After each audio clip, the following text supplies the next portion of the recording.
अनिल जवानी से भरपूर अनीता के हर नाजुक अंग पर अपनी छाप छोड़ते हुए उसके गुलाबी होठों को चूमता गया। कुछ ही समय में उन दोनों के जिस्म एक हो चुके थे। सुबह होने तक वे दोनों 4 बार शारीरिक संबंध का मजा ले चुके थे। कई तरह के पकवान बनाने में माहिर नीलिमा एक बहुत अच्छी डांसर भी थी। वे दोनों एक दूसरे पर जान छिड़कते थे। दोनों की शादीशुदा जिंदगी पिछले 10 साल से बेहद सुकून और प्यार से चल रही थी। इधर अनीता ने हाल ही में एमए और कंप्यूटर कोर्स किया था। वह किसी नौकरी की तलाश में थी। वह एक मिडिल क्लास परिवार से थी। पिछले कई दिनों से वह स्कूटी चलाने की प्रैक्टिस भी कर रही थी। अनिल की कंपनी 3 शिफ्ट में चलती थी और उसकी ड्यूटी सुबह 8 बजे से शाम 4 बजे वाली शिफ्ट में थी। सुबह घर से 7:15 बजे निकलकर दफ्तर पहुंचना अनिल का रोज का नियम था और अब क्योंकि यह उसकी आदत में आ गया था, इसलिए वह साधारण रफ्तार से कार चलाते हुए अपने ऑफिस की 10 किलोमीटर की दूरी महज 20 मिनट में नाप लेता था। हमेशा की तरह बेख्याली में कार में बजते म्यूजिक का मजा लेते हुए अनिल ऑफिस की तरफ जा ही रहा था कि अनीता अपनी स्कूटी लेकर सुबह सुबह सड़क पर थी। मालवीय नगर के पास के एक स्कूल के बाहर स्कूल बस खड़ी होने के चलते अनीता ने थोड़ी तेज रफ्तार में स्कूटी को साइड से निकालना चाहा, पर सामने दूसरी ओर से अनिल की कार आ गई थी और अनीता घबराहट में उस कार से भिड़कर बीच सड़क पर औंधे मुंह जा गिरी। यह देख अनिल के होश फाख्ता हो गए। उसने कार से उतरकर अनीता को टटोला, फिर घायल और बेहोश अनीता को किसी तरह से उठाकर अपनी कार में लिटाया और थोड़ी दूरी पर अनुराग अस्पताल में ले गया। सुबह सुबह इमरजेंसी में अनीता को भर्ती किया गया। उसके पास किसी तरह का पहचान पत्र नहीं मिलने के चलते अनिल उसके घर वालों को खबर करने में नाकाम था। अस्पताल में जान पहचान होने से उसने अनीता को अपना निकट संबंधी बताकर भर्ती करा दिया। थोड़ी देर बाद जब अनीता को होश आया तो उसने खुद को अस्पताल के बिस्तर पर पाया। पास बैठे अनिल को उसने सवालिया निगाह से देखा। अनिल ने उसे बताया कि कैसे वह उसकी कार से टकराकर बेहोश हो गई थी। बात करने पर पता चला कि अनीता के घर में कोई और नहीं था। उसके माँ बाप और इकलौते भाई की एक हादसे में 2 साल पहले मौत हो चुकी थी। शाम तक अनीता के पास बैठा अनिल कब उसकी सादगी पर मर मिटा, यह दोनों को ही नहीं पता चला। अनिल ने अपने शादीशुदा होने की बात अनीता से छिपा ली थी। शाम को 5 बजे के आसपास नीलिमा का फ़ोन आया तो अनिल को होश आया कि उसका खुद का घर पर इंतजार हो रहा है। उसने नीलिमा से झूठा बहाना बना दिया कि ऑफिस के किसी ज़रूरी काम के लिए उसे 2 दिन के लिए गुड़गांव जाना पड़ रहा है और वह रास्ते में है। शाम तक अनीता को प्राइवेट रूम में शिफ्ट कर दिया गया और डॉक्टर की सलाह पर और 2 दिन तक भर्ती रहने के लिए कहा गया।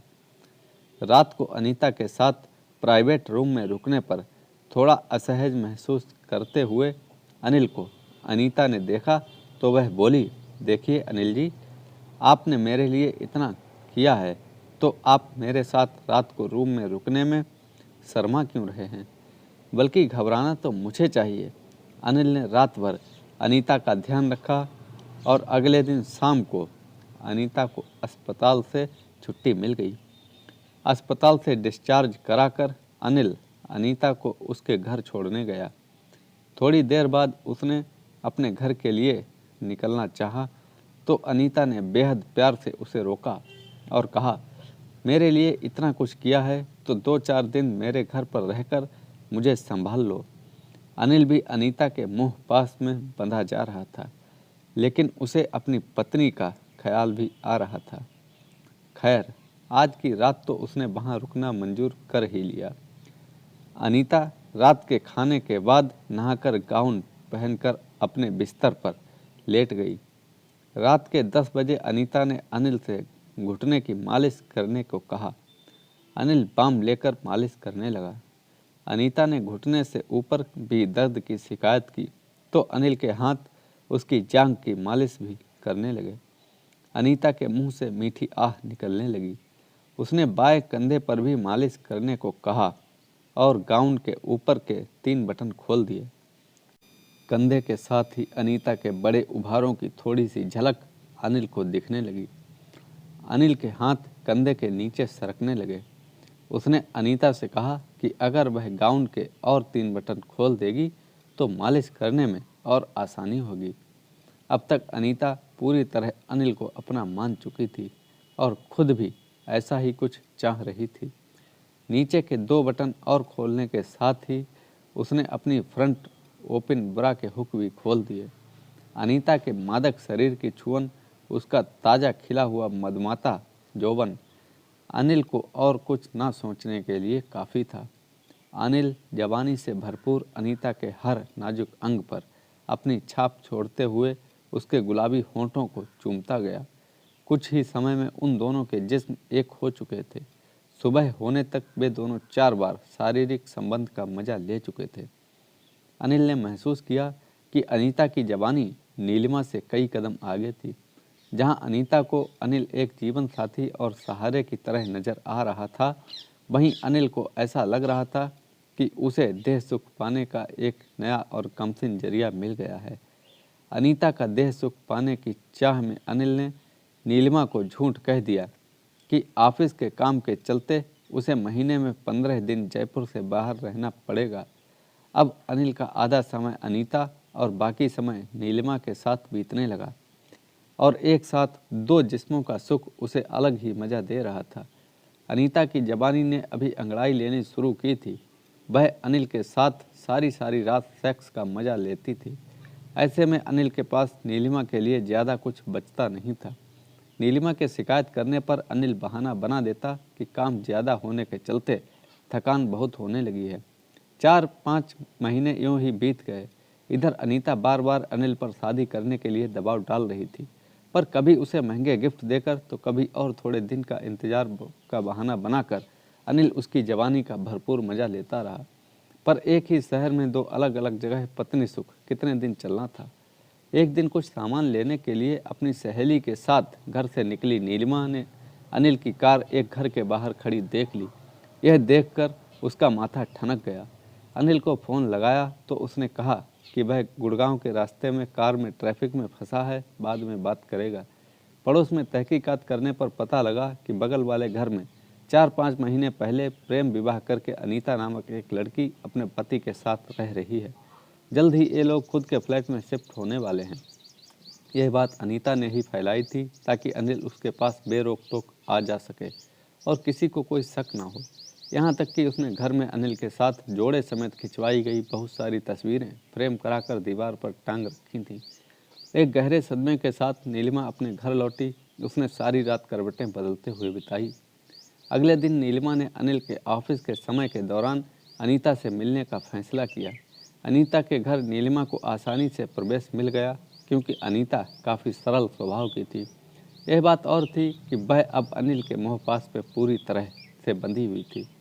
घर की दीवारों पर अनिल और अनीता की ढेरों तस्वीरें देखकर नीलिमा को चक्कर से आने लगे। जब उसने तस्वीर में उसके साथ वाले आदमी के बारे में अनीता से पूछा तो उसने बताया कि उन दोनों ने कुछ महीने पहले ही मंदिर में प्रेम विवाह किया है और अनिल के घर वालों की रजामंदी मिलते ही वे दोनों पूरे रीति रिवाज के साथ शादी कर लेंगे। नीलिमा अपने साथ अपनी शादी के बाद का एल्बम फ़ोटो वहां ले गई थी। उसने अनीता के सामने वह फ़ोटो एल्बम रख दिया। वह एल्बम खोलते ही चक्कर आने की बारी अब अनीता की थी। धीरे धीरे अनिल के झूठ के सारे पुलिंदे खुलते चले गए।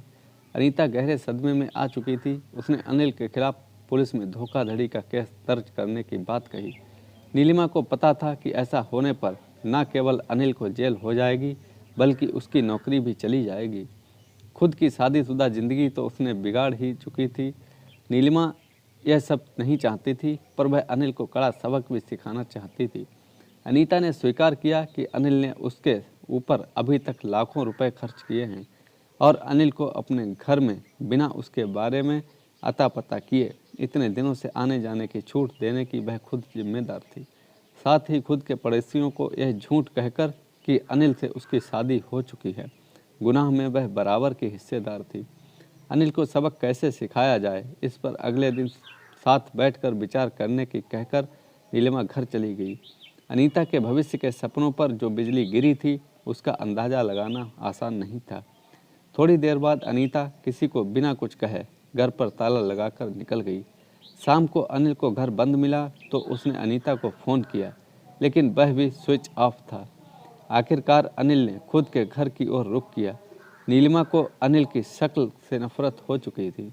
नीलिमा का बदला बदला बर्ताव अनिल को समझ नहीं आ रहा था। जो नहीं होना चाहिए था वही हुआ। अगले दिन अखबार में 25-26 साल की एक जवान लड़की की जगतपुरा रेलवे स्टेशन पर रेल से कटकर मौत होने की खबर आई। वह अनीता ही थी। अनिल और नीलिमा का रिश्ता दोबारा कभी नहीं सुधर सका। अनिल की हवस और अनीता की नासमझी ने 3 जिंदगियां हमेशा हमेशा के लिए बर्बाद कर दी थी। तो दोस्तों, कैसी लगी ये कहानी, लाइक करें, कमेंट में बताएं और चैनल को सब्सक्राइब करना ना भूलें। धन्यवाद।